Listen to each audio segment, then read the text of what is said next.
Նիկոլ Փաշինյանը Հայաստանի, Ադրբեջանի եւ Վրաստանի միջև տարածաշրջանային համագործակցության խորացում է ակնկալում։ Տնտեսական հարցերով Հայաստան-Վրաստան միջկառավարական հանձնաժողովի 15-րդ նիստի բացմանը նա նաեւ հույս է հայտնել, որ առաջիկայում Հայաստանից արտահանումներ կիրականացվեն գնացքով ու երկաթուղով։ Փաշինյանն անգնահատելի է համարել Վրաստանի աջակցությունը Հայաստանի եւ Ադրբեջանի միջև երկկողմ առևտրի եւ տնտեսական կապերի զարգացման ճանապարհին։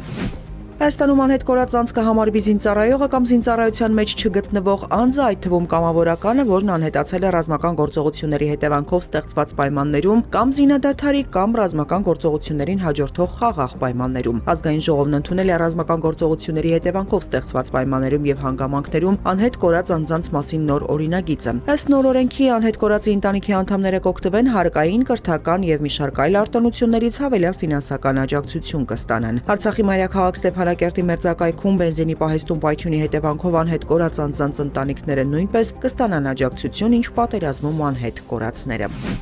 Շանհայի վարկանիշավորման ցանկի առաջին 5 տասնյակի համալսարաններում սովորելու համար տարկետում ստացած ուսանողները, եթե ավարտելուց հետո վերադառնան ու առնվազն 3 տարի աշխատեն Հայաստանի կառավարության կողմից սահմանված ոլորտներում, կարող են ազատվել պարտադիր զինվորական ծառայությունից։ Խորհրդարանն այսօր ընդունել է համապատասխան օրենսդրական փոփոխությունները։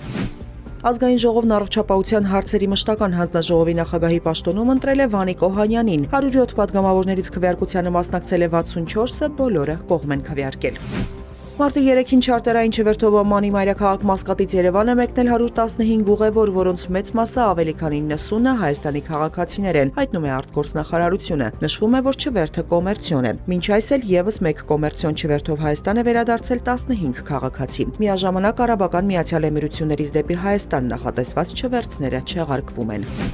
Իսրայելի պաշտպանության նախարար Իսրայել Կացը սպառնացել է ոչնչացնել Իրանի ցանկացած առաջնորդի, որը կընտրվի որպես գերագույն առաջնորդ Այաթոլլահ Ալի Խամենեիի իրավահաջորդ։ Իսրայելցի պաշտոնյան հավելել է, կարևոր չէ թե ով է նա եւ որտեղ կթաքնվի։ Ըստ տարբեր աղբյուրների Իրանի նոր գերագույն հոգեվոր առաջնորդ է ընտրվել Այաթոլլահ Ալի Խամենեիի որդին Մոջթաբա Խամենեին։